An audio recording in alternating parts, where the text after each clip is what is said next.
Yes, guys, today we will study a topic that is molecular basis of inheritance.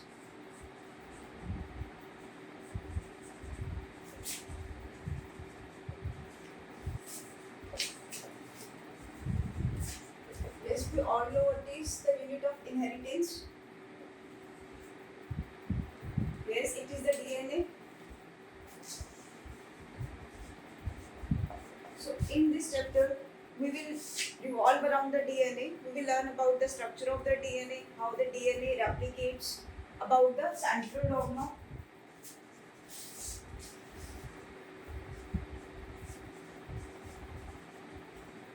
about the structure of DNA,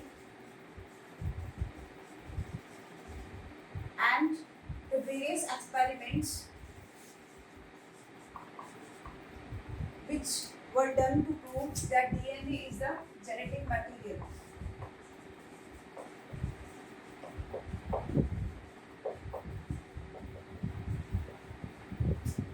This guy starting with the structure of the DNA. DNA is a polymer of nucleotides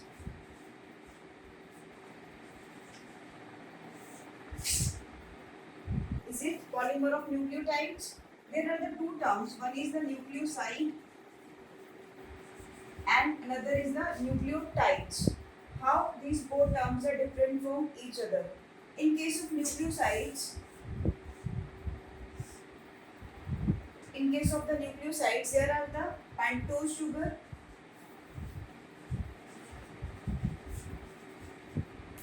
along with nitrogen bases. Pentose sugar plus nitrogen bases from the nucleosides. And in case of nucleosides, the pentose sugar with nitrogen bases is as it is same, but along with the nitrogen bases there will be the presence of the phosphoric acid.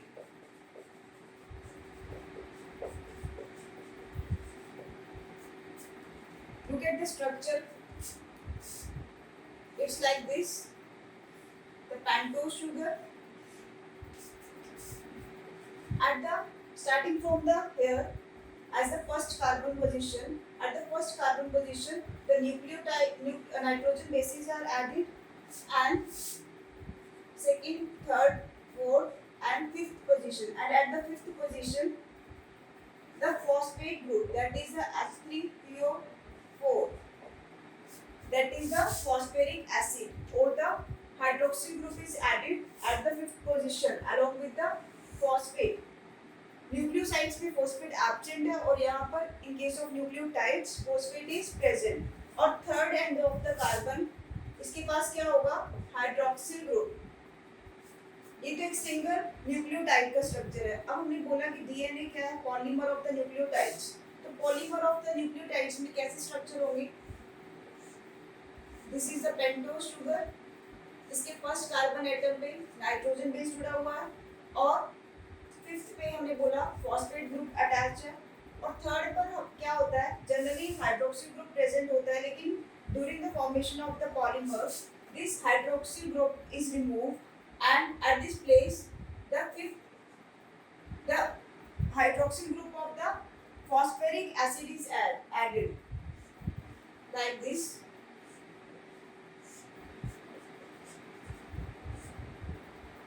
The third carbon atom is attached with the another nucleotide at the fifth position by forming the phosphoester bonds.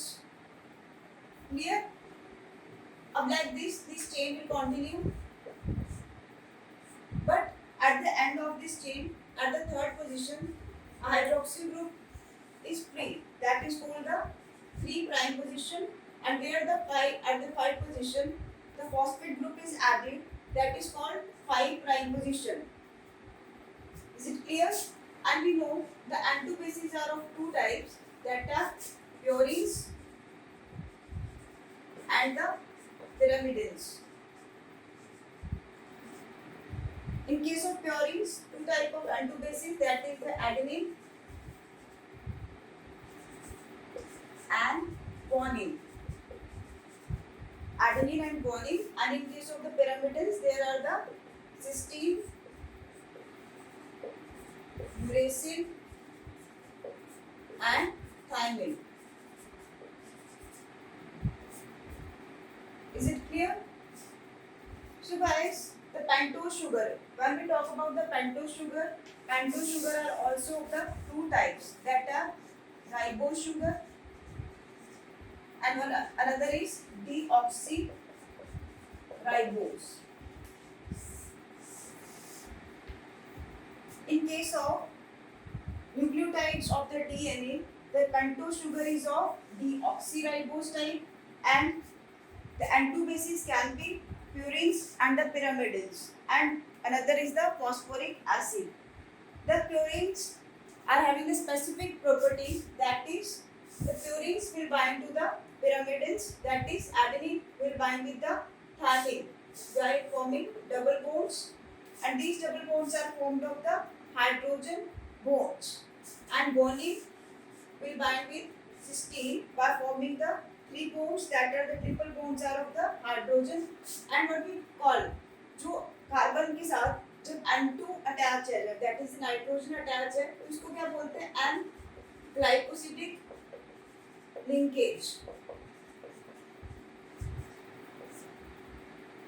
Is it clear? Coming to the structure in detail, देखो DNA and RNA both were used as a genetic material. RNA को भी हमने काफी सारे viruses के अंदर देखा है कि RNA is the genetic material, but DNA को ही genetic material क्यों प्रूव किया गया कि यूकैरियोट्स के अंदर DNA is the genetic material? इस क्वेश्चन को अभी हम लोग सॉल्व करते हैं.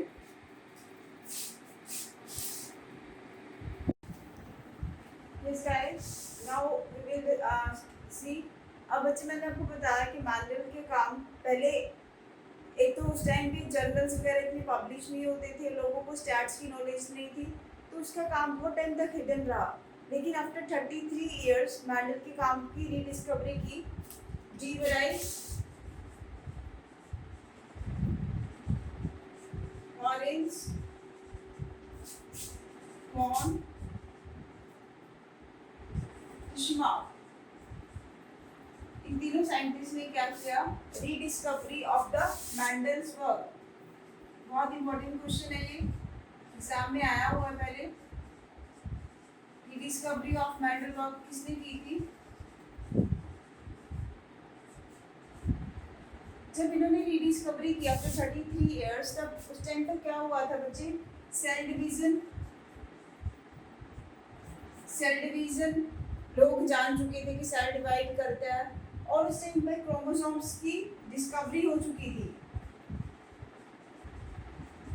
तो इन्होंने क्या बोला एक्चुअली कि जो इंफॉर्मेशन ट्रांसफर होती है वो ट्रांसफर करती है in the form of chromosomes. लेकिन फिर इस थ्योरी के ऊपर फिर से काम किया वाल्टर सुटन एंड बॉबेरी.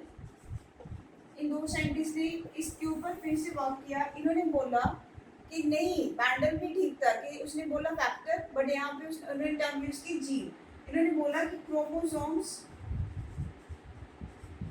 के ऊपर ही तो जीन्स होते हैं, क्रोमोसोम्स के ऊपर ही जीन्स होते हैं. Genes are located on the homologous sites of the homologous chromosomes. इसने बोला alleles of genes are located on homologous sites of homologous chromosomes. homologous sites के ऊपर ही genes present है. genes की क्या होती है, different forms, alternate forms, alleles. तो इन्होंने क्या बात बोली कि जीन्स और क्रोमोसोम्स तो पेयर में एग्जिस्ट करते हैं. जीन्स और क्रोमोसोम्स क्या करते हैं, पेयर में एग्जिस्ट करते हैं, क्योंकि क्रोमोसोम्स के ऊपर ही तो जीन्स है. अगर क्रोमोसोम्स की पेयर है तो जीन्स की भी पेयर है. Is it clear? और हमने पढ़ा था कि पेयर्ड फॉर्म, अल्टरनेट फॉर्म क्या है हमारी, एलील्स. क्लियर बच्चे? तो इन दोनों साइंटिस्ट ने क्या किया, दे प्रपोज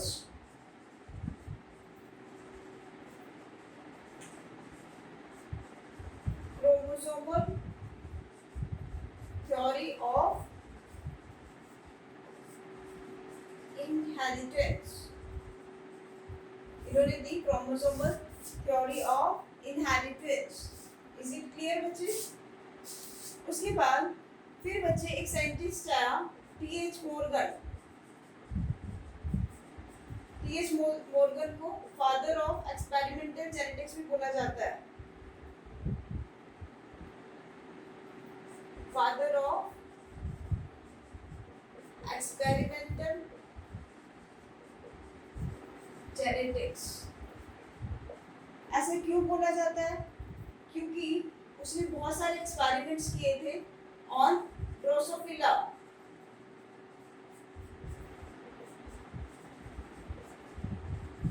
ड्रोसोफिला मेलेंगेस्टर. क्योंकि ड्रोसोफिला का ब्रीडिंग टाइम बहुत कम होता है, बहुत जल्दी उसका ब्रीडिंग टाइम खत्म हो जाता है और उसका लाइफ स्पैन भी बहुत शॉर्ट है. सो इसने ड्रोसोफिला को चूज किया. ड्रोसोफिला क्या है हमारा? Drosophila is also known as the, yes बच्चे, फ्रूट फ्लाई. ड्रोसोफिला को क्या बोलते हैं? Fruit fly.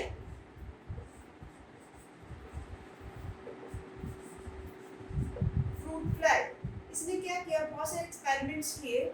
इसने डायहाइब्रिड क्रॉस को एक्सप्लेन किया मेंडल की. इसने बोला actually Mendel was lucky. Mendel lucky था बट उसको नॉलेज नहीं थी. इसने टर्म्स दी लिंकेज एंड रिकॉम्बिनेशन. अब हम डायहाइब्रिड क्रॉस में देखते हैं. हमारे पास ये रेशो आते हैं 9:3:1.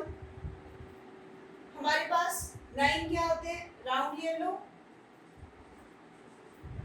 जो हमने क्रॉस में लिए थे पेरेंट्स. और 1 क्या हमारा? Wrinkled green. एंड 3 क्या हमारे? राउंड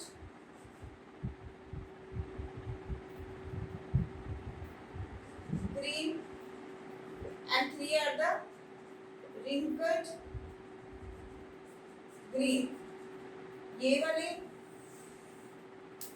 कैरेक्टर्स तो हमने लिए ही नहीं थे, तो ये कहाँ से आ गए? डोमिनेंट जो मेंडल ने लूज ये लॉ ऑफ डोमिनेंस उसके ऊपर भी नहीं आया. एक लॉ और उसने दिया था, law of independent assortment. Law of independent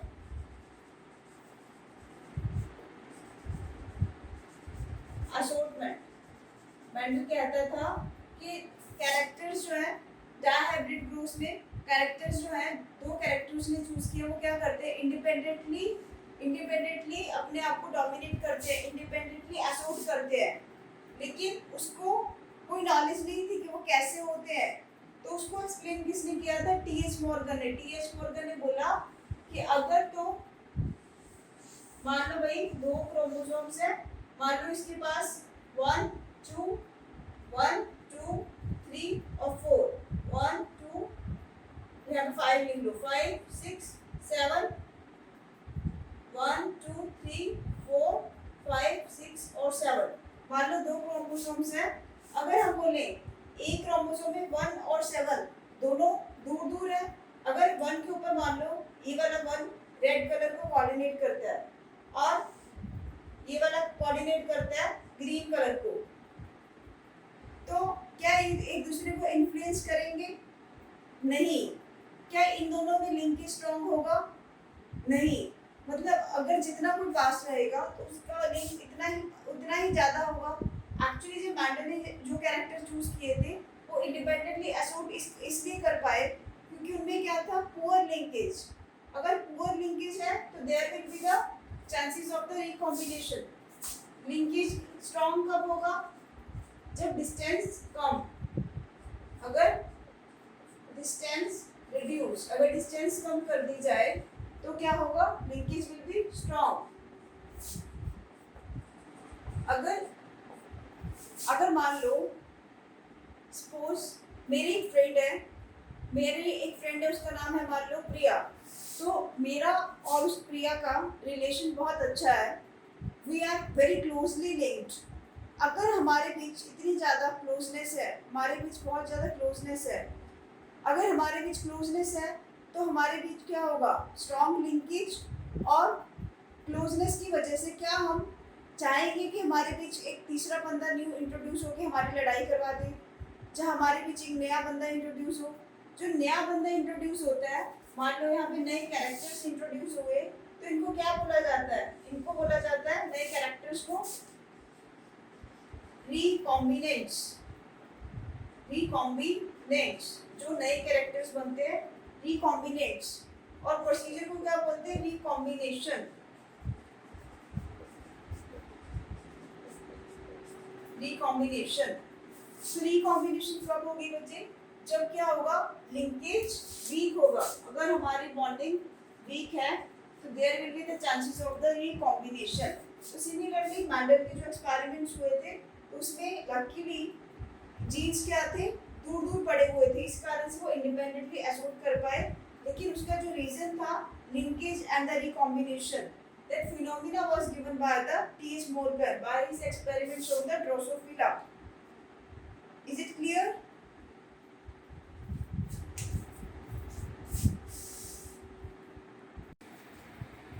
Yes guys, see what's the problem? अब RNA और DNA का बीच का मेजर डिफरेंस क्या है? RNA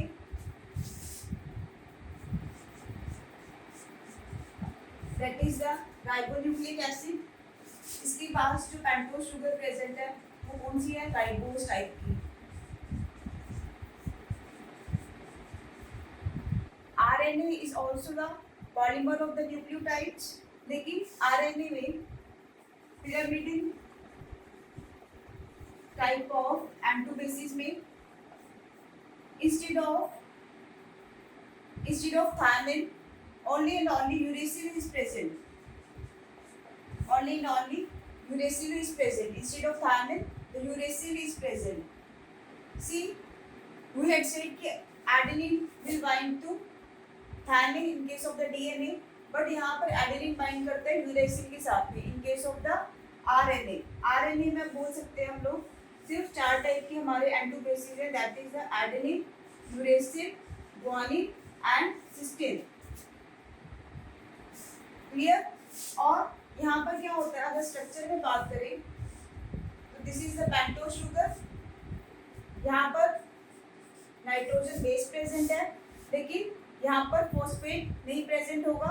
और हमने डीएनए के स्ट्रक्चर में देखा था कि सिर्फ थर्ड कार्बन के ऊपर हाइड्रोक्सिल ग्रुप प्रेजेंट था, लेकिन यहाँ पर क्या होगा, इन एडिशनल सेकंड कार्बन के ऊपर भी OH ग्रुप प्रेजेंट होगा, that is the hydroxyl group is present on the second and third carbon.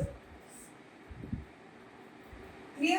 And ribose और RNA में अगर स्ट्रक्चर की स्टेबिलिटी की बात करें तो it is less stable as compared to the DNA. Now coming to the DNA. DNA में pentose sugar जो है वो कौन सी टाइप की, deoxy ribose type of sugar, and यहाँ पर नाइट्रोजन बेसिस कौन से हैं, ATGC, 101% chances of mistake. In case of RNA, that is AUGC, and in case of DNA, the thymine is present, and in case of RNA, instead of thymine, the uracil is present. So यहाँ पर only and only अगर हमारे structure की बात करें तो हमारा hydroxyl group कहाँ पे अटैच्ड है, only and only with the third carbon. Third carbon के साथ हाइड्रोक्सिल ग्रुप प्रेजेंट है, पॉलीन्यूक्लियोटाइड है डीएनए, और डीएनए का भी स्ट्रक्चर देखा कि 5 prime and the third 3 prime. अब बच्चे देखो कि जो सबसे पहले डीएनए था, डीएनए के अंदर क्या, डीएनए जो सबसे पहले था, डीएनए वाज डिस्कवर्ड, डीएनए का स्ट्रक्चर किसने डिस्कवर किया था, इसको छोड़कर पर डीएनए का जो स्ट्रक्चर था that is the double helix structure. It was firstly discovered by the Watson and क्रिक।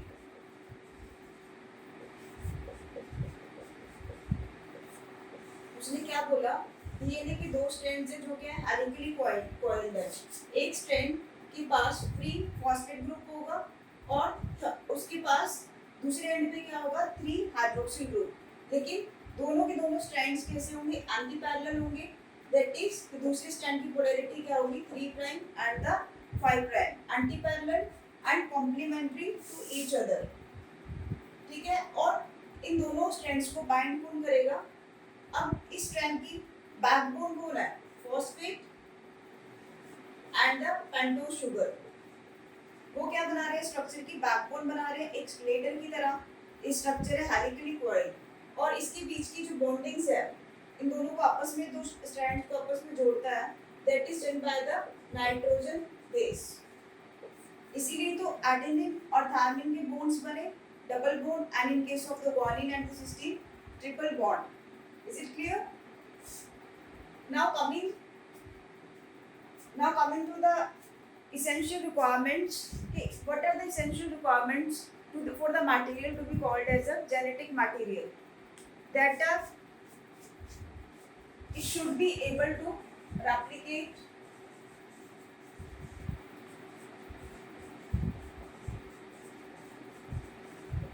अब कौन से मटेरियल को बोलेंगे कि this is the genetic material. essential requirements to be called as genetic material. It should be able to replicate, वो replicate हो जाना चाहिए। Then another property, yes, another property is that it should follow Mendelian characteristics.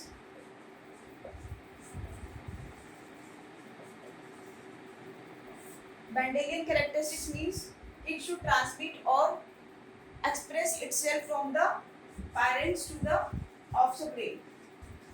वो parents से offspring में पास हो, अपने आप को express कर सकता हो। And third is it can undergo some changes. उसके पास एबिलिटी हो, कैपेसिटी हो कि वो चेंजेस कर सके। दैट इज इस चेंजेस को क्या बोलेंगे, म्यूटेशन। और chemically it should be stable, chemically and physically it should be stable. So हमारे डीएनए के पास ये सारी प्रॉपर्टीज हैं, तो इसीलिए डीएनए को क्या कहा जाता है, it is the genetic material. Clear?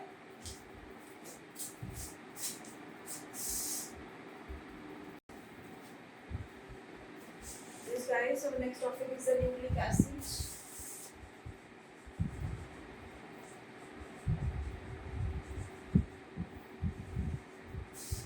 Guys, it was discovered that DNA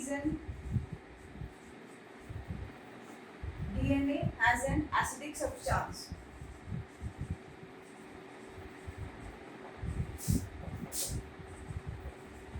It was discovered that DNA has an acidic substance, and that acidic substance is present in the form of nucleic acids.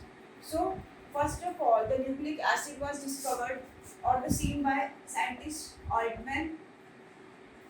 He saw the nucleic acid in the pus cell, in the nucleus of the pus cell. In the nucleus of the pus cell, and called it nucleon. DNA क्या एक acidic substance है। Acidic substance क्यों है, nucleic acids की वजह से। Nucleic acids को first of all किसने डिस्कवर किया था, ऑल्टमैन ने। इसके अंदर nucleus of the pus cell, और उसको क्या बोला था, न्यूक्लियन। अब इसी न्यूक्लियन को बाद में मिश्रण एक नाम का साइंटिस्ट था, उसने इसका नाम क्या रख दिया, न्यूक्लिक एसिड्स। इस न्यूक्लियन का नाम मिश्रण ने रख दिया न्यूक्लिक एसिड्स। नाउ अगर हम बात करें अब डीएनए की स्ट्रक्चर की बात करें, तो डीएनए का स्ट्रक्चर सबसे पहले किसने स्टडी किया था, वाटसन एंड क्रिक ने। Watson and Crick with the help of X-ray crystallography.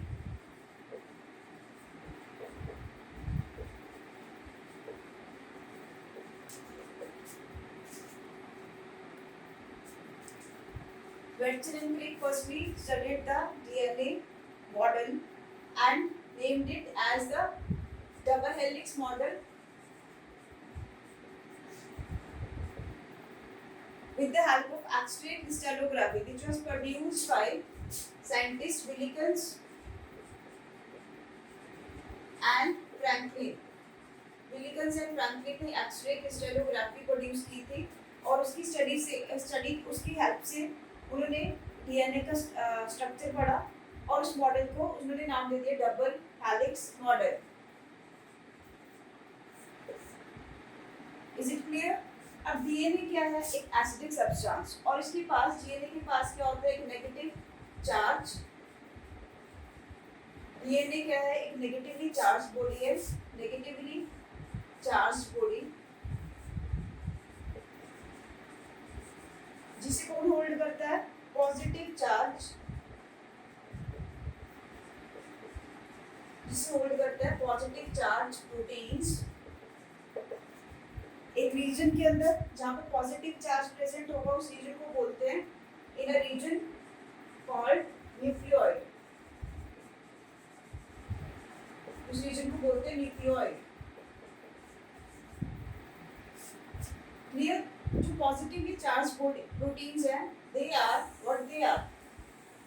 Positively charged proteins are nothing, they are the histone proteins.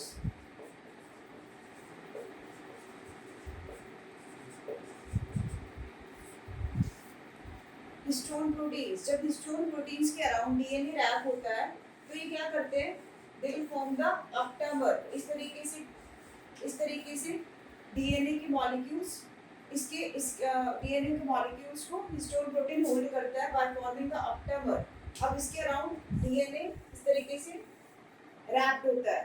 DNA is wrapped over the histone proteins and histone proteins will form the octamer.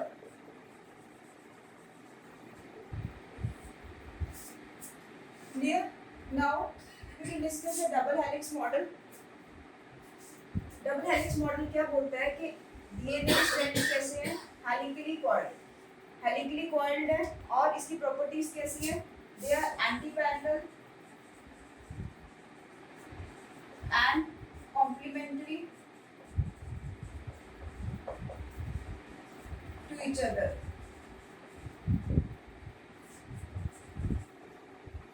Anti parallel और complementary क्या है? इसकी polarity कि अगर इसका एक strand का free and 5 prime है तो दूसरा इसका this will the 3 prime and opposite will be starting from the 3 prime. 5 के सामने क्या आएगा? 3 prime और 3 के सामने क्या आएगा? 5 prime. इस तरीके से डीएनए का पॉलीन्यूक्लियोटाइड स्ट्रक्चर बना होता है which is anti-parallel and complementary. अब इसके बीच क्या होते हैं? Nitrogen bases and the distance between two consecutive nitrogen bases. दो consecutive nitrogen bases की distance कितनी है? 0.34 नैनोमीटर्स. और टोटल एक हेलिक्स के अंदर एक डीएनए हेलिक्स के अंदर टोटल 10 नाइट्रोजन बेसिस प्रेजेंट होते हैं. So the length of DNA helix will be 10 into 0.34 nanometre is equal to 34 angstrom. एक डीएनए हेलिक्स की लेंथ कितनी होती है? 34 एंगस्ट्रॉम, क्योंकि उसके पास कितने 10 नाइट्रोजन बेसिस प्रेजेंट है जो क्या करते हैं? एज अ लैडर उसके ऊपर एक्ट करते हैं. Is it clear? अब बात करते हैं कि न्यूक्लियोटाइड्स डीएनए की जो लेंथ है वो कौन डिसाइड करता है? द न्यूक्लियोटाइड्स और द बेस पेयर. अब 10 बेस पेयर्स है तो एक हेलिक्स की लेंथ कितनी हुई? 34 एंगस्ट्रॉम. ऐसे ही बात करें हम ह्यूमन हैप्लोइड डीएनए की, अगर हम बात करते हैं ह्यूमन हैप्लोइड डीएनए तो इसके पास कितने बेस पेयर्स प्रेजेंट है? 3.3 into 10 to power 9 base pairs. And E coli में 4.6 into 10 to power 23 base pairs are present. This is the NCERT data. You have to remember this In humans, they are the 3.3 into 10 to power 9 base pairs. Clear? Understood these all things? So continuing with this.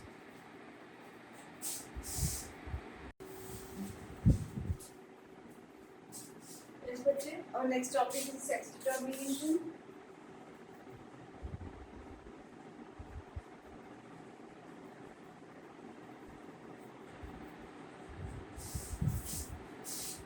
Sex determination सबसे पहले Henking नाम में एक scientist था.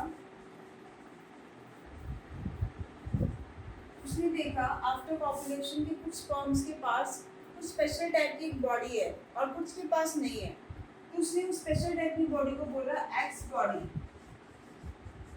फिर बहुत सारे experiments किए गए और क्रोमोसोमल की स्टडी की गई आफ्टर सेक्सुअल इंटरकोर्स आल्सो. तो नॉर्मली हमारे पास वी ऑल नो कि हमारे पास 23 पेयर्स क्रोमोसोम्स प्रेजेंट है. अगर ह्यूमंस की बात करें तो 23 पेयर्स क्रोमोसोम्स प्रेजेंट है, जिसमें से 22 क्या होते हैं ऑटोसोमल, जो autosomes, and 1 pair is the sex chromosomes.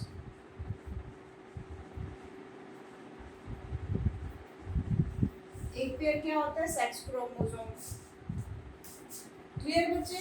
अब बच्चे उसने क्या देखा कि कुछ स्पर्म्स, कुछ मेल्स के पास में क्या होता है स्पेशल टाइप का बॉडी है एक्स बॉडी. और बाद में लेटर ऑन डिस्कवरीज के बाद इस एक्स बॉडी का नाम रख दिया गया एक्स क्रोमोसोम.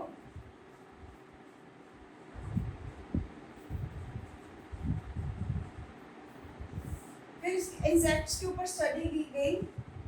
इंसेक्ट्स में देखा गया इंसेक्ट्स में 2 टाइप के सेक्स क्रोमोसोम्स अवेलेबल है, that is XX and one is the XO type. XX है मतलब क्या है होमोजाइगस फीमेल, और XO मतलब इसके पास अनदर सेक्स क्रोमोसोम एब्सेंट है, मतलब XO सिर्फ एक ही X है, देन ये क्या होगा मेल. तो इस टाइप से डिटर्मिनेशन की गई कि अगर सिर्फ फीमेल है तो उसके पास कौन सा क्रोमोसोम होगा only XX, that is the homozygous case, and XO अगर XO है तो क्या होगा मेल. और उसके बाद फिर अगर हम बात करते हैं, अभी हमने बात की इंसेक्ट्स की, फिर हम बात करते हैं ह्यूमंस में हम लोग सेक्स डिटर्मिनेशन 10th क्लास से आई थिंक पढ़ रहे हो. तो वी ऑल नो कि सेक्स डिटर्मिनेशन ह्यूमंस में क्या है, फीमेल्स के पास क्या होता है XX क्रोमोसोम्स और मेल्स के पास क्या होता है XY chromosome. So who is responsible for the sex of a child, male और फीमेल? यस मेल, क्योंकि मेल ही रिस्पांसिबल है, फीमेल ने तो हर टाइम अपना X ही देना है. मेल के पास XY, अगर फीमेल का X के साथ जुड़ जाता है तो चाइल्ड क्या होगा, अगर XX हो जाता है तो चाइल्ड क्या होगा फीमेल. जब गर्ल चाइल्ड, और अगर फीमेल का X क्रोमोसोम Y के साथ जुड़ जाता है तो उस केस में क्या होगा मेल. क्लियर? तो हम हमारे पास इंसेक्ट में सिर्फ एक X था, यहाँ पर एक X है और एक क्या along with the X is the Y chromosome seen in the mails. Humans और ड्रोसोफिला के अंदर भी यही कंडीशन दिखती है. Humans and in case of Drosophila में भी similarly XX and the XY in the mails. लेकिन अब बच्चे XO कंडीशन वाले मेल्स और XY कंडीशन वाले मेल्स, इसको हम क्या बोलते हैं मेल हेटेरोगैमेटी.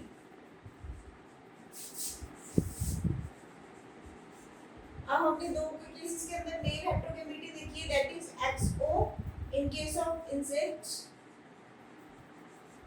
और XY हमने देखा है ह्यूमंस एंड ड्रोसोफिला के अंदर. लेकिन फीमेल कैसी है इनमें, female homozygous, female is homozygous. The homozygosity of the female, that is XX homozygous condition दिखती है। क्या कोई ऐसा भी केस है जिसमें हमारी फीमेल हेटेरोजाइगस हो? क्या कोई ऐसा केस है फीमेल हो हमारी हेटेरोजाइगस और मेल हो homozygous?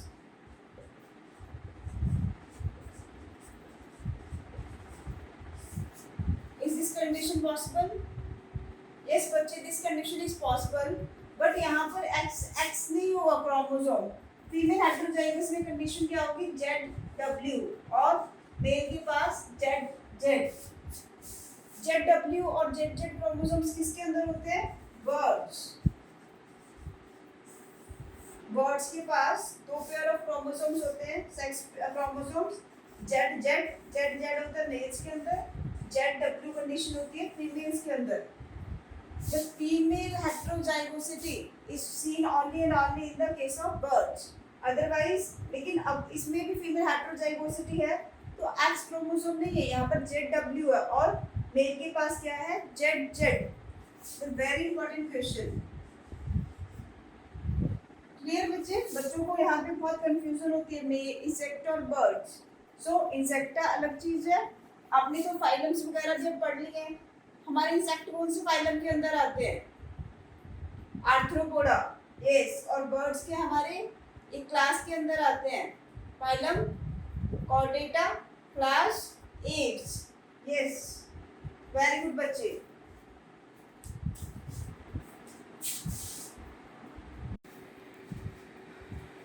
Guys, now we will study the Griff's experiment that was given by the scientist Frederick Griff. Frederick Griff in 1928. Grief ने क्या किया?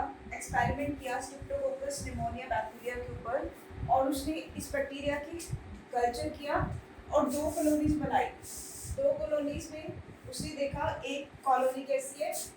Shiny, and one is rough. अब कॉलोनी शाइनी क्यों है? इसके पास क्या है? मोर पॉलीसेकेराइड कंटेंट। जो शाइनी कॉलोनी है वो क्या करती है? एस स्ट्रेन प्रोड्यूस करती है। S is the shiny strain and it is virulent form of strain. ये कैसा है? वायरुलेंट स्ट्रेन है। और रफ कॉलोनी वो क्या करती है? Produce R strain. This is non-virulent type. Virulent को हम क्या कहते हैं? पैथोजेनिक। Non-virulent मतलब नॉन पैथोजेनिक। अब उसने इस एक्सपेरिमेंट के बेस पे क्या किया? उसने एस्ट्रेन को एक्सपेरिमेंट किया, एक माइस के ऊपर एक्सपेरिमेंट्स किए। S strain that is the virulent one, he injected the aspirin to the mice, और जब माइस के अंदर एस्ट्रेन इंजेक्ट किया तो क्या हुआ? माइस की डेथ हो गई। और उसके बाद फिर उसने सिमिलरली आर स्ट्रेन को इंजेक्ट किया इन द माइस, लेकिन माइस क्या था? अब अलाइव, माइस अभी जिंदा था। और उसके बाद उसने एस्ट्रेन को हीट किल कर दिया। हीट किल करके मतलब एस्ट्रेन को उसने हीट किया। हीट करने से क्या हुआ? उसकी वायरुलेंसी खत्म हो गई। वायरुलेंसी खत्म हो गई, ठीक है? वायरुलेंसी खत्म हो गई तो माइस क्या होगा? Alive. It will be alive, mice फिर से जिंदा हो गया। और फिर उसने एक एक्सपेरिमेंट किया जिसके अंदर उसने क्या किया? एस्ट्रेन तो लिया, हीट किल। एस्ट्रेन हीट किल कैसा हुआ? Non virulence type. और साथ में उसने आर स्ट्रेन ले लिया, that was the non virulent. लेकिन इसको ना ही उसने हीट किल किया, आर स्ट्रेन जैसा था वैसा का वैसा उसने ले लिया, लेकिन माइस क्या हो गया? इस केस में डेथ हो गई। अब उसने इस एक्सपेरिमेंट के बेस पे उसने कंक्लूड किया कुछ तो है जो ट्रांसफॉर्म हो रहा है एस स्ट्रेन के पास, कुछ तो ऐसा था जो ट्रांसफर कर गया इनटू द, जो ट्रांसफॉर्म हुआ और आर स्ट्रेन के साथ मिक्स हुआ, जिसकी वजह से माइस की डेथ हो गई। अब ऐसा क्या चीज थी जो ट्रांसफॉर्म हुई? सो he concluded that there is a transforming principle. He concluded that there is a transforming principle which is passed from generation to the another, but वो ट्रांसफॉर्मिंग प्रिंसिपल क्या है अभी तक ग्रिफ्थ को नहीं पता था कि वो transforming principal is the DNA. इसको किसने प्रूव किया?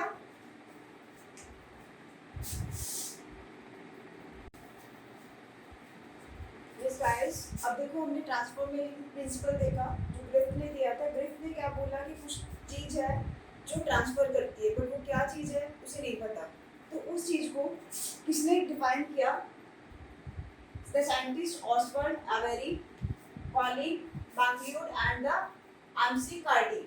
मैककार्टी ने, ऑसवर्ड एवेरी और मैक्लियोड ने इसको एक्सपेरिमेंटली प्रूव किया कि the biochemical characterisation, transforming principle की ही बायोकेमिकल कैरेक्टराइजेशन की कि कौन सा ऐसा बायोकेमिकल है जो पास हो रहा है from one generation to another. उसने एक्सपेरिमेंटली क्या किया? उसने 3 टेस्ट ट्यूब्स ली। टेस्ट ट्यूब ए, उसके अंदर उसने क्या डाला? एस्पिरिन, हीट की प्लस आस्पिरिन। अब उसका एक्सपेरिमेंट यही आकर रुक गया था ग्रिफ्थ का। उसने देखा एस्पिरिन, हीट किल्ड और आस्पिरिन लाइव को डालकर माइस क्या हो गया? डेथ हो गई। लेकिन क्यों हुई उसे नहीं पता। अब इन्होंने क्या किया? 3 डिफरेंट टाइप के एंजाइम्स इसके अंदर डाले। सबसे पहले उन्होंने इंट्रोड्यूस किया इसके अंदर एंजाइम आरएनएस। अब आरएनएस एंजाइम ने क्या किया? आरएनए ऑफ द एस्पिरिन को डाइजेस्ट कर लिया। आरएनएस एंजाइम ने डाइजेस्ट कर लिया आरएनए ऑफ द एस्पिरिन। अगर आरएनए डाइजेस्ट हो गया, लेकिन फिर उसके बाद उन्होंने माइस के अंदर इसको इंट्रोड्यूस किया। व्हाट दे सॉ, उन्होंने देखा कि माइस क्या हो गया? डेथ। उसकी माइस की डेथ हो गई। तो आरएनए क्या है? ट्रांसफर नहीं हो रहा। देन व्हाट दे सी कि उसे फिर नेक्स्ट उसने क्या लिया? एक test tube B. Test tube B के अंदर उन्होंने क्या डाला? एस्पिरिन डाला, liquid along with the R string, that is the live form. अब उन्होंने सेकंड जो एंजाइम इंट्रोड्यूस किया था दैट वाज द प्रोटीएसेस। एंजाइम। तो प्रोटीएसेस एंजाइम ने क्या किया? प्रोटीन्स को डाइजेस्ट किया। अब प्रोटीन्स को डाइजेस्ट करने के बाद इसके बाद उन्होंने इस स्ट्रेन को फिर से माइस के अंदर इंट्रोड्यूस किया और माइस क्या हो गया? डाई, माइस मर गया। फिर से टेस्ट ट्यूब सी ली। अब टेस्ट ट्यूब सी के अंदर क्या देखा? एस्पिरिन डाला। That was again the heat killed one with the R string. और आर स्ट्रिंग के कैसा था? लाइव। बट इस बार उन्होंने कौन सा एंजाइम इंट्रोड्यूस किया? डीएनएस एंजाइम इंट्रोड्यूस किया। डीएनए इंट्रोड्यूस करने पे डीएनएस एंजाइम ने क्या किया? उसका डीएनए डाइजेस्ट कर लिया। अब डीएनए ही नहीं रहा उसके पास और उसके बाद फिर से उसको माइस के अंदर इंट्रोड्यूस किया। तो क्या हुआ? माइस वाज अलाइव। जब डीएनए ही खत्म हो गया तो माइस क्या है? अलाइव। तो उन्होंने इसको कंक्लूड किया कि ट्रांसफॉर्मिंग प्रिंसिपल और कुछ नहीं है, that is the DNA is transforming principle और कुछ नहीं है, that is the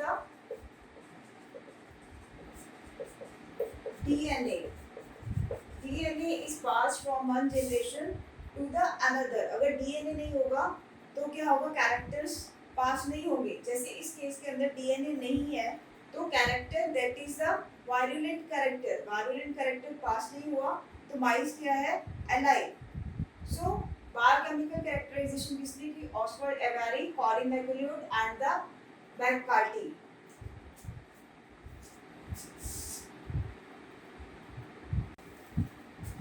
yes guys, अब लोग देखा हमारा बायोकेमिकल एक्सपेरिमेंट और उससे पहले में देखा ग्रिफ्थ के experiment.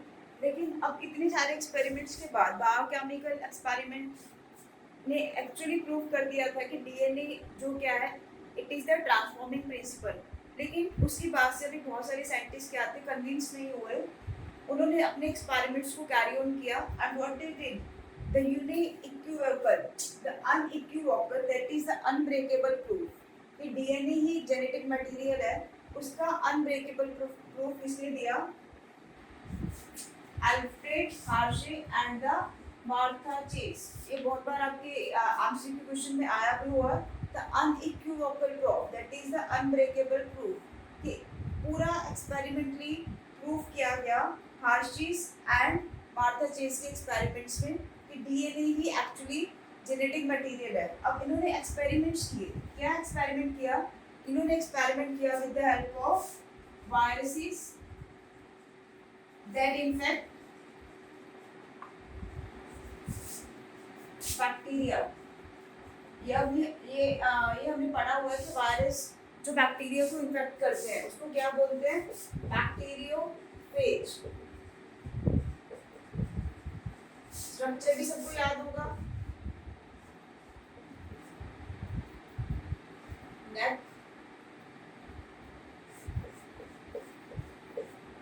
This is the bacteriophage. Viruses जो बैक्टीरिया को इन्फेक्ट करते हैं दैट आर द बैक्टीरियोफेज। उन्होंने क्या किया? बैक्टीरियोफेज की दो कल्चर्स बनाए, कल्चरिंग की वायरस की। अब दो कल्चर्स उन्होंने क्या किया? एक मीडियम लिया, दो कल्चरिंग मीडियम लिए। अब एक कल्चर मीडियम के अंदर उन्होंने क्या रखा? Radioactive phosphorus. क्योंकि एक्चुअली उन्होंने क्या देखना था कि इज इट द डीएनए और the protein that is passing from one generation to the another, कि डीएनए पास करता है या प्रोटीन पास करता है। तो उन्होंने एक के अंदर रखा रेडियो एक्टिव फॉस्फोरस और दूसरे के अंदर रखा रेडियो एक्टिव सल्फर। क्लियर? अब बच्चे रेडियो एक्टिव फॉस्फोरस था जिनके पास, जिस मीडियम के पास, तो उसके पास क्या था? डीएनए के पास में क्या होता है? फॉस्फोरस। उसके अंदर क्या डाला गया? द रेडियो एक्टिव डीएनए और radio active sulphur. Radio active sulphur में अब हमने पढ़ा था कि प्रोटीन्स में क्या होते हैं? Amino acids. अमीनो एसिड्स में सल्फर इज द यूनिट। तो रेडियो एक्टिव सल्फर में उन्होंने क्या डाला? प्रोटीन्स। अब रेडियो एक्टिव फॉस्फोरस, डीएनए के पास खुद के पास ही फॉस्फोरस है तो प्रोटीन्स इसमें ऐड नहीं कर सकते, और सल्फर उसके पास प्रोटीन्स है तो यहाँ पर हम लोग डीएनए को ऐड नहीं कर सकते। तो उन्होंने इस वे से रेडियो एक्टिव फॉस्फोरस और सल्फर को चूज किया। एंड तब इसकी कल्चरिंग के बाद वायरस को उन्होंने क्या किया? एक बैक्टीरियल सेल के साथ इंट्रोड्यूस किया। बैक्टीरिया, मान लो उन्होंने एक ई कोलाई बैक्टीरिया लिया। अब ई कोलाई बैक्टीरिया के ऊपर आकर हमारा ये बैक्टीरियोफेज आके जुड़ गया। बैक्टीरियोफेज जब आकर ई कोलाई की सेल वॉल के साथ में जुड़ा तो उसने क्या किया? इन्फेक्शन। सबसे फर्स्ट स्टेप क्या था? इन्फेक्शन। जैसे इन्फेक्शन होती है तो बैक्टीरियल सेल वॉल क्या हो गई? बैक्टीरियल सेल वॉल रिमूव हो गई।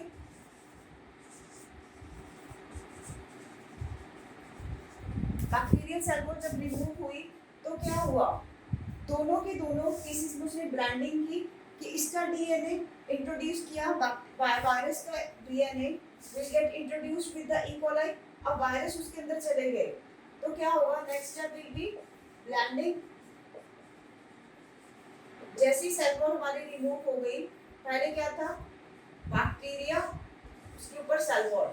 अब सेल वॉल रिमूव हो गई, बैक्टीरिया है, बैक्टीरिया के पास वायरस चले गए तो यहाँ पर क्या हो गई? Blending. Blending of the genetic material. जब दोनों की दोनों मीडियम्स के अंदर ब्लेंडिंग की गई तो क्या देखा कि इन केस ऑफ द डीएनए के अंदर ब्लेंडिंग हो गई है और phosphorus, radio active sulphur and radio active phosphorus दोनों की ब्लेंडिंग की गई। कि दोनों की ब्लेंडिंग हो गई तो क्या देखते हैं कि जब इसके बाद थर्ड स्टेप उन्होंने क्या किया? Centrifugation.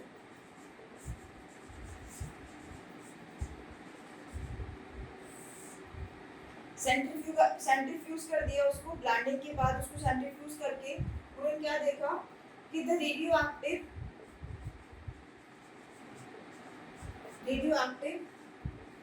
cell is seen in case of radioactive phosphorus, radioactive phosphorus के केस में रेडियोएक्टिव सेल दिखता है, तो रेडियोएक्टिव सेल, रेडियोएक्टिव फॉस्फोरस के केस में क्या था, डीएनए। तो इट मीन्स क्या है कि जब वायरस बैक्टीरिया के अंदर जाएगा तो बैक्टीरिया क्या करेगा, उसको अपना ही डीएनए समझ के रेप्लिकेट करेगा। इस तरीके से वायरस की कॉलोनीज बनती हैं, और वायरस की कॉलोनीज कब बनती हैं, जब उसके पास क्या है, DNA, that is in the radioactive phosphorus. So it was concluded from his experiments that it is the only and only DNA which is the genetic material. Is it clear?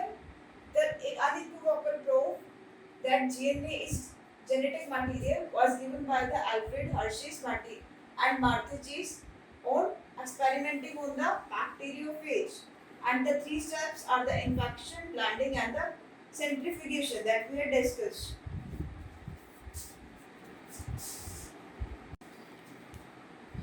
Guys, अब next चीज, अभी मैंने बताया था आपको कि DNA क्या है, डबल हेलिक्स मॉडल।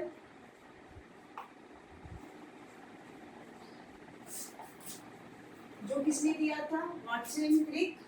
अब उसने किसकी ऑब्जर्वेशन के बेस पे इस मॉडल को दिया था, that is the important question, that is Erwin Chargaff's equivalency rule.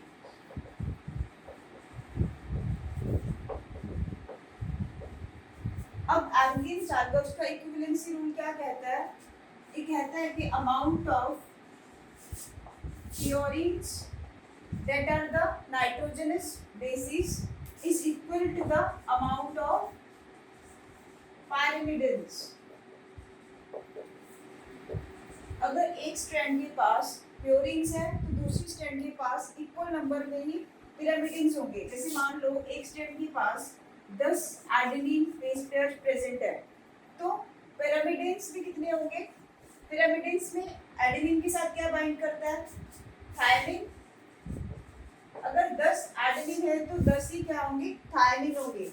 It means the ratio of the, हमारे प्योरीन्स कौन से होते हैं, A plus G is equal to T plus C। Uracil pyrimidine में यूरेसिल पार्टिसिपेट नहीं करते डीएनए की formation में, तो A plus G मतलब amount of purines are just equal to the amount of the pyrimidines. और इसको हम कह सकते हैं कि इसकी रेशियो क्या होती है, constant is equal to constant, that is the Charkov's equivalency rule, the important question। And now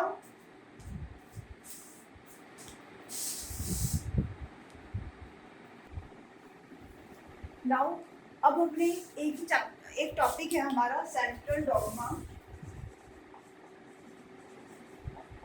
इसको इन डिटेल पढ़ना है। सेंट्रल डॉग्मा के हमारे 3 प्रोसेसेस हैं जिसको हम लोग पढ़ेंगे। सबसे पहले क्या है, डीएनए क्या है, एक genetic material.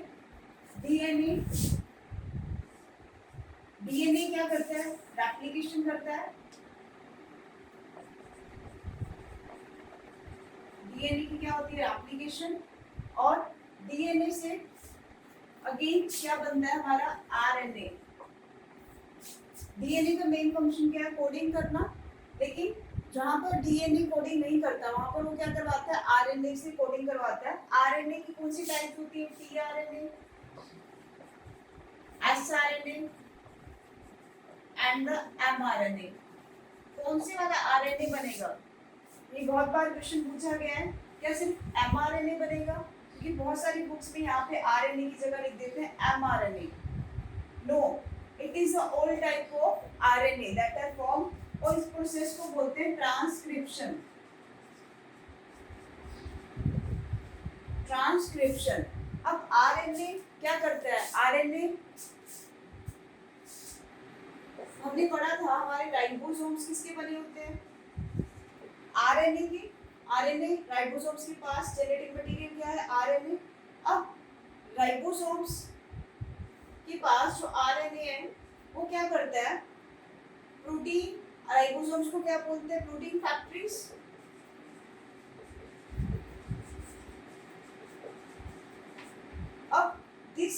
RNA will do the translation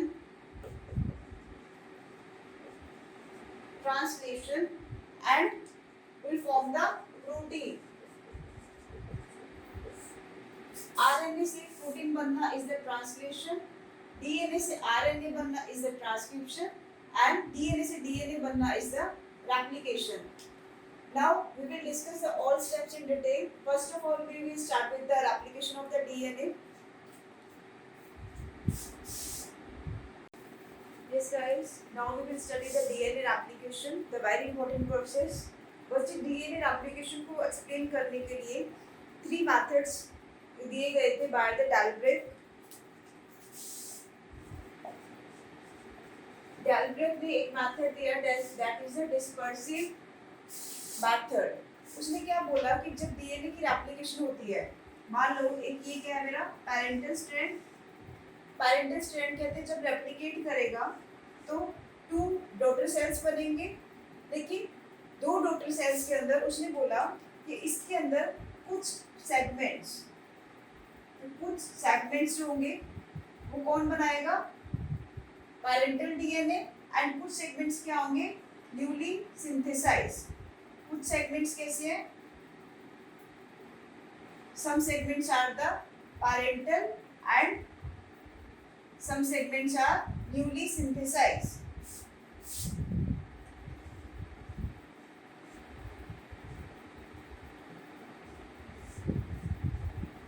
daughter cells बने बच्चे. अब डॉटर सेल्स के अंदर क्या कहता है डिस्पर्सिव मेथड कि कुछ सेगमेंट्स पेरेंटल सेल से आते हैं एंड कुछ सेगमेंट्स कहाँ से आते हैं, डॉटर सेल से आते हैं. लेकिन ये मेथड रिजेक्ट कर दिया गया. उसके बाद आया कंजर्वेटिव नेचर. क्या बोला गया कि डीएनए की कंजर्वेटिव नेचर होती है. कंजर्वेटिव नेचर क्या बोलती है कि डीएनए का एक पैरेंटल स्ट्रैंड है, वो क्या करता है जब 2 डॉटर सेल्स बनाएगा तो एक तो बिल्कुल एग्जैक्ट कॉपी होगा पैरेंटल स्ट्रैंड की तरह. मतलब DNA is conserved exactly from the parental DNA. एक copy as it is pass हो जाएगी फ्रॉम द डॉटर सेल, और एक कंप्लीट स्ट्रैंड क्या होगा, newly synthesized. एक strand directly as the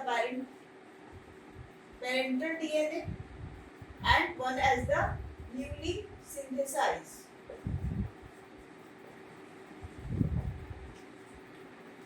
Clear? लेकिन इसको भी reject कर दिया गया. Then the most appropriate is the semi-conservative nature. DNA की semi-conservative nature. This is the most accepted. Semi-conservative nature को सबसे पहले experimentally प्रूव किया था मिजेल्सन एंड स्टेहर ने. किसके ऊपर प्रूव किया था, इकोलाई. इकोलाई क्या है बच्चे, prokaryotes. By using the experimental he experimentally proved by using radioactive nitrogen. उसने N14 and N15 टाइप की रेडियोएक्टिव नाइट्रोजन को यूज किया, और उसने बोला कि अगर ये एक पैरेंटल डीएनए है, पैरेंटल डीएनए में अगर एक स्ट्रैंड N14 की है और दूसरी स्ट्रैंड स्पोर्स N15 की है, जब मान लो कि दोनों ही स्ट्रैंड्स N14 टाइप की स्ट्रैंड्स हैं, और जब न्यू उसके बाद उसने रेडियोएक्टिव नाइट्रोजन को इंट्रोड्यूस किया, तो उसने बोला कि जो न्यूली सिंथेसाइज्ड होगा उसके अंदर एक कंप्लीटली स्ट्रैंड होगी N14 टाइप की और एक कंप्लीट स्ट्रैंड होगी N15 टाइप की.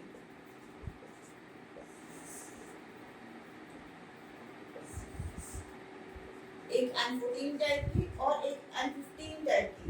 इसने बोला कि not the whole strand is conserved but it is semi conserved. हर डीएनए की 2 कॉइल्स होते हैं, 2 में से एक एक्सेप्ट रहेगा और एक चेंज हो जाएगा. That is the semi conservative nature. Firstly experimentally proved by the Michelson and Stein on the E. coli अब इसी एक्सपेरिमेंट को उसके बाद से दोबारा से प्रूफ रीडिंग किया in the case of eukaryotes के ऊपर एक एक्सपेरिमेंट किया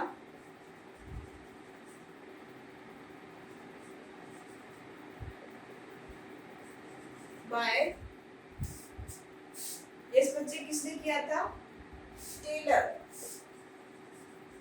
साइंटिस्ट था टेलर, जिसने यूकैरियोट्स के ऊपर semi conservative nature of DNA को डिफाइन किया बाय यूजिंग द विक्शिया बीन्स। तो फाबा विक्शिया आर द फाबा बीन्स को यूज करके उसने यूकैरियोट्स के अंदर इसी एक्सपेरिमेंट को प्रूव किया। This is the most accepted.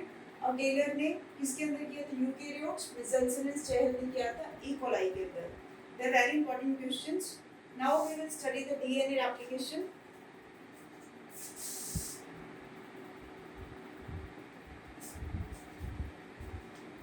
C guys, अब हमने डीएनए की रेप्लिकेशन करनी है। तो डीएनए की रेप्लिकेशन मतलब एक स्ट्रैंड से हमने नया डीएनए बनाना है। रेप्लिकेशन प्रोसेस, सबसे फर्स्ट पॉइंट, रेप्लिकेशन जहां से इनिशिएट होता है that is called ori. Ori is origin of replication. It is the initial point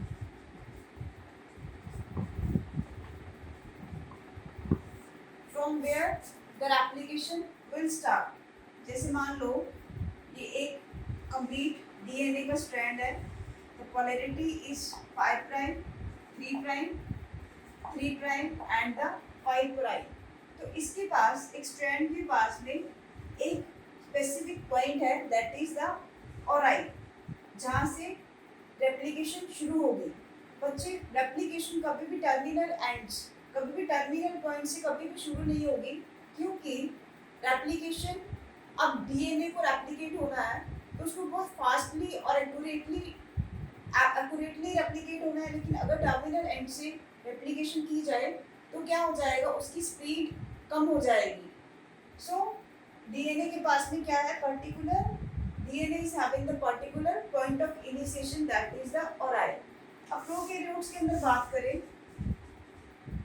तो it is the only one initiation point.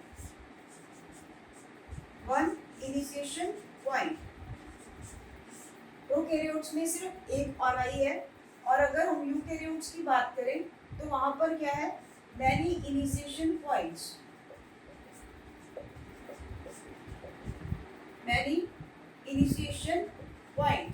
बहुत सारे इनिशिएशन पॉइंट्स हैं। क्यों? क्योंकि प्रोकैरियोट्स ने क्या करना है, बहुत सारी कैरेक्टर्स को कोड करना है, तो उसको ज़्यादा सारे रेप्लिकेशन यूनिट्स चाहिए। इस कारण से उसके पास क्या होते हैं, एक स्ट्रैंड के पास बहुत सारे ओराई प्रेजेंट होते हैं। ओराई से सबसे पहले क्या हो गया, रेप्लिकेशन शुरू हो गई। अब किसी चीज़ को रेप्लिकेट करना है, एक स्ट्रैंड में रेप्लिकेट करना है, तो हमने क्या बोला था सेमी कंजर्वेटिव नेचर में कि एक स्ट्रैंड बिल्कुल एग्जैक्टली उसके जैसा होगा और एक न्यूली इंट्रोड्यूस होगा। अब उसके जैसा होने के लिए भी सबसे पहले क्या करना पड़ेगा, दो स्ट्रैंड्स को अलग करना पड़ेगा। अब यहाँ पर हम स्ट्रैंड को कंपेयर करते हैं विद अ रोप। एक रस्सी है, रस्सी तो आप सब लोगों ने देखी है कि वो इस तरीके से होती है। रस्सी के दो स्ट्रैंड्स हैं जो आपस में पूरी अच्छी तरीके से कॉइल्ड है। तो कॉइलिंग इज द डीएनए। एक रस्सी क्या है, एक डीएनए है। अब उसको हमने अलग करना है। सबसे पहले हम क्या करेंगे, स्ट्रैंड्स को अलग करेंगे। अलग करने को क्या बोलते हैं, unwinding. Unwinding of the strands. अब हमने दो स्ट्रैंड्स को अलग करना है, ठीक है। अलग करने के लिए अब जो एंजाइम्स इसके ऊपर एक्ट करेंगे दैट आर द हेलिकेज। अब बच्चे क्या होगा, दो स्ट्रैंड्स पहले कैसे कॉइल्ड थे, इस तरीके से दो स्ट्रैंड्स कॉइल्ड थे। अब दो स्ट्रैंड्स के पास में मान लो ये रीजन क्या है, ओराई, ठीक है। अब सेकंड स्टेप में मैंने क्या किया, इस स्ट्रैंड्स को अलग करना है।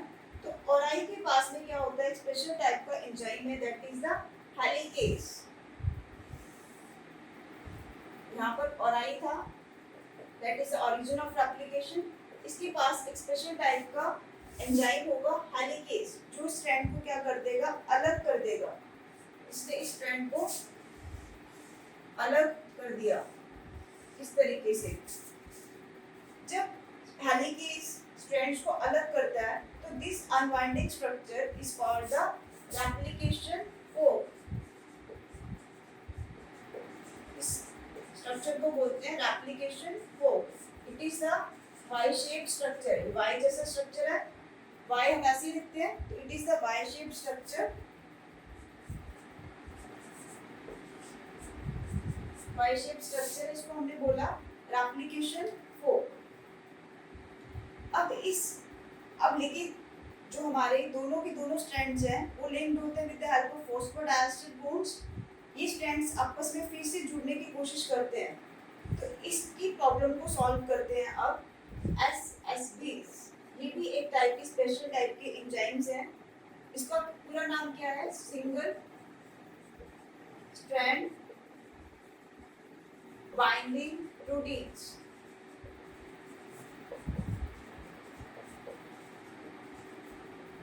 Single strand binding proteins. अब बच्चे ये कहाँ पर प्रेजेंट होते हैं, ये क्या करते हैं, सबसे पहले दो स्ट्रैंड्स को अलग किया हेलिकेज ने, ठीक है। अब दोनों स्ट्रैंड्स को अलग ही रखना है, तो अलग रखने के लिए हमारा स्ट्रक्चर बना था रेप्लिकेशन फोर्क। दोनों स्ट्रैंड्स इकट्ठे नहीं हो जाए तो इन स्ट्रैंड्स के ऊपर यहाँ पर क्या प्रेजेंट है, इन स्ट्रैंड्स के ऊपर प्रेजेंट है SSBs, that are the single stranded binding proteins. Is it clear? इतना समझ में आया? अब अगर दो रस्सियां, एक रस्सी है उसको दोनों स्ट्रैंड से अलग कर रहे हैं, तो एक एंड पे एक and, suppose this is the rope, मैंने इसको एक स्ट्रैंड से इस तरीके से इसको अलग करने की कोशिश की, लेकिन सी क्या दूसरे स्ट्रैंड के ऊपर क्या होगा, एक टेंशन क्रिएट होगा, एक्सटेंशन क्रिएट होगा, सुपर कॉइलिंग हो जाएगी। एक चीज को हम अलग कर रहे हैं लेकिन दूसरे स्टैंड पे क्या हो जाएगा, टेंशन क्रिएट होगा और सुपर कॉइलिंग हो जाएगी। अब और हमें पता है कि दोनों जो बोन्स है that are also connected with the help of nitrogen bases. हमने फॉस्फोडाइएस्टर बोन्स को तोड़ दिया, लेकिन नाइट्रोजन बेसिस हाइड्रोजन बोन्स की हेल्प से जुड़े हुए हैं। अब हाइड्रोजन बोन्स के कारण वो फिर से जुड़ने की कोशिश करेगा, फिर से उसके अंदर लूप्स बनेंगे। This formation of loops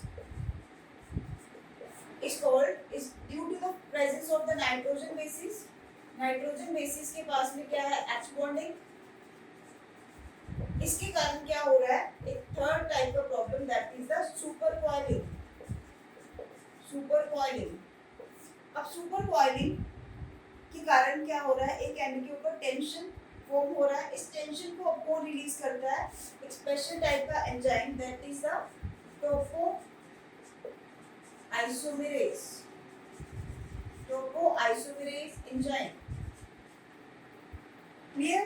prokaryotes के अंदर इस टोपो आइसोमेरेज एंजाइम का एक स्पेशल नाम है that is the DNA gyrase. इसको DNA कटर भी बोल देते हैं, कटिंग कर रहा है उसकी कॉइलिंग की कटिंग कर रहा है, तो DNA गायरेज। ये किसमें है, प्रोकैरियोट्स के अंदर। और यूकैरियोट्स के अंदर क्या है हमारा, टोपो आइसोमेरेज एंजाइम। अब तीन एंजाइम्स हैं जो मेनली क्या कर रहे हैं, अनबाइंडिंग कर रहे हैं। अनबाइंडिंग के लिए, unbinding is the separation of the both strands. तीन मेन एंजाइम्स हैं that is the helicase, SSB और टोपो आइसोमेरेज। और प्रोकैरियोट्स के अंदर क्या था, DNA गायरेज। इतना सबको समझ आया?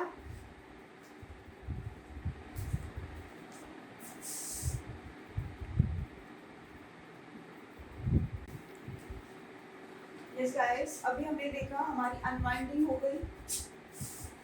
हमारा DNA 5 प्राइम, 3 प्राइम, 3 प्राइम और 5 प्राइम जो कि एंटी पैरेलल होते हैं DNA। यहाँ पर क्या था, ओराई अब इस पोजीशन पे क्या बाइंड हो गया था, हेलिकेस, हेलिकेस ने यहाँ बाइंड होकर इसको क्या कर दिया, रेप्लिकेशन रोक लाइक बना दिया। अब इन स्ट्रैंड्स को अलग करने के लिए यहाँ पर क्या बाइंडेड था, एसएसबीज। क्लियर, इतना क्लियर। लेकिन अब इसके बाद सारा का सारा प्रोसेस कौन कोऑर्डिनेट करता है, DNA polymerase enzyme. DNA polymerase enzyme बच्चे, इसके 3 मेन फंक्शंस होते हैं। प्रूफ रीडिंग,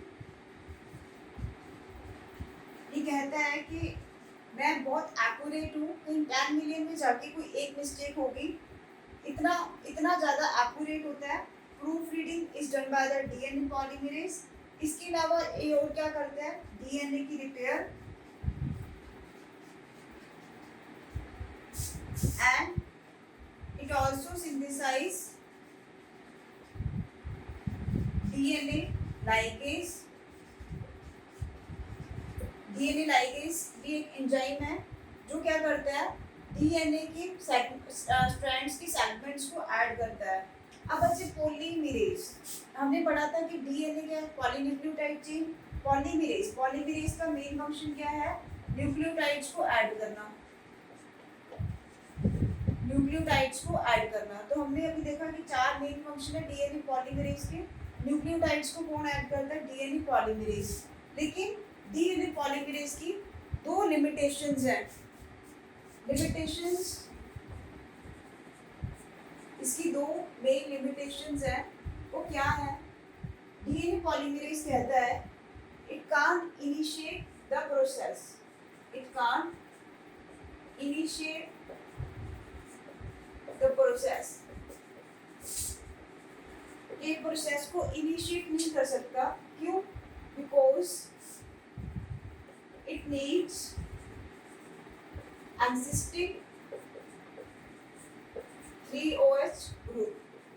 पॉलीन्यूक्लियोटाइड के स्ट्रक्चर में हमने देखा था कि एक फ्री एंड पे अगर क्या होता है, थर्ड एंड पे क्या होता है, 3OH ग्रुप प्रेजेंट होता है थर्ड कार्बन के ऊपर। तो ये कहता है कि मुझे एक फ्री एग्जिस्टिंग 3OH ग्रुप चाहिए।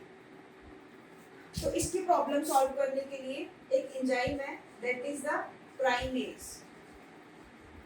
एक एंजाइम आता है प्राइमेज, वो कहते हैं इतनी सी प्रॉब्लम ये तो मैं कर दूंगा सॉल्व। अब प्राइमेज एंजाइम क्या भेजता है इसे, ये कहता है कि मैं प्राइमेर अपना एक प्राइमर भेजूंगा। जो प्राइमर है वो बना हुआ है 5 to 10 units of the nucleotides, nucleotides 5 to 10 repeating units of the nucleotides. लेकिन ये न्यूक्लियोटाइड्स किसके बने हुए हैं, आरएनए।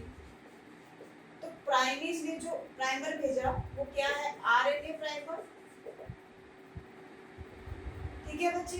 अब इसकी सेकंड लिमिटेशन क्या है, सेकंडली डीएनए पॉलीमरेज बोलता है कि मैं न्यूक्लियोटाइड्स को ऐड तो कर दूंगा, लेकिन मेरी एक प्रॉब्लम है। अब प्रॉब्लम क्या है, वो कहते हैं कि I can add, it can add nucleotides in only one direction। ये न्यूक्लियोटाइड्स को सिर्फ एक डायरेक्शन के अंदर ही ऐड कर सकता है। वो डायरेक्शन क्या है, 5 प्राइम to 3 प्राइम। अब इस प्रॉब्लम को सॉल्व करने के लिए डीएनए जो प्राइमेज था उसने क्या बनाया, आरएनए प्राइमर। वो कहते हैं कि चलो ठीक है, ये प्रॉब्लम है कि तुम एक ही डायरेक्शन में काम कर सकते हो, एक डायरेक्शन में मैं काम कर दूंगा, एक डायरेक्शन में तुम काम कर लेना। तो कैसे होता है, इस प्रॉब्लम को ओवरकम करने के लिए सबस्ट्रेट्स आर यूज्ड। अब सबस्ट्रेट्स कौन है, DNTPs। DNTPs, ये DNTPs क्या है, dinucleotide triphosphates. They are dinucleotide triphosphates। अब इसके पास 4 मेन टाइप के न्यूक्लियोटाइड्स हैं, दैट आर DATP। ए से क्या था, एडेनिन हमारा, DCTP cytosine, DETP that is the thymine, DGTP guanine, ये क्या है हमारे DNTPs, 4 सबस्ट्रेट है जो इसकी सेकेंड प्रॉब्लम को ओवरकम कर रहे हैं।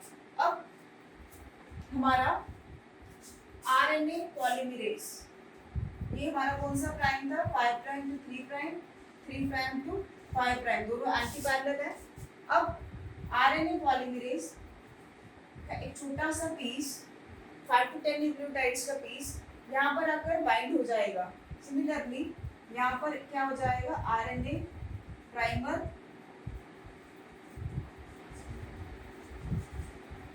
will get binded here। अब RNA प्राइमर मान लो A G C A। अब RNA प्राइमर यहाँ पे यूं तो फॉर्म हो नहीं सकता क्योंकि DNA में यूरेसिल होता नहीं है, तो इसके एंटी पैरेलल अब यहाँ पर DNA प्राइमेज क्या करेगा, न्यूक्लियोटाइड्स को ऐड करेगा। A के एंटी पैरेलल थायमिन और C के एंटी पैरेलल ग्वानिन, ग्वानिन के एंटी पैरेलल साइटोसिन, A के anti parallel that is the thymine. These are form. एक साइड पे RNA प्राइमर ने अपने न्यूक्लियोटाइड्स बना दिए, एक साइड पे DNA पॉलीमरेज आकर जुड़ा।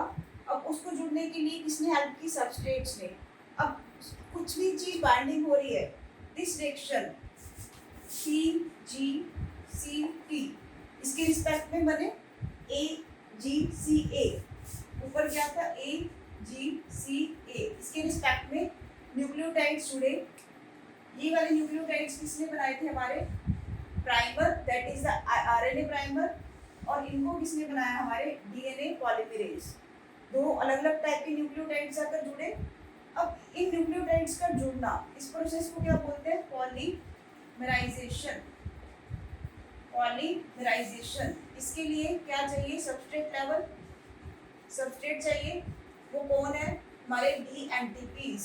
पॉलीमराइजेशन रिएक्शन के लिए जो एनर्जी चाहिए थी वो भी कहाँ से मिली हमें, इस सबस्ट्रेट से। तो these substrate are having the dual function, that is they are acting as a substrate and they are providing the energy. Understood till now?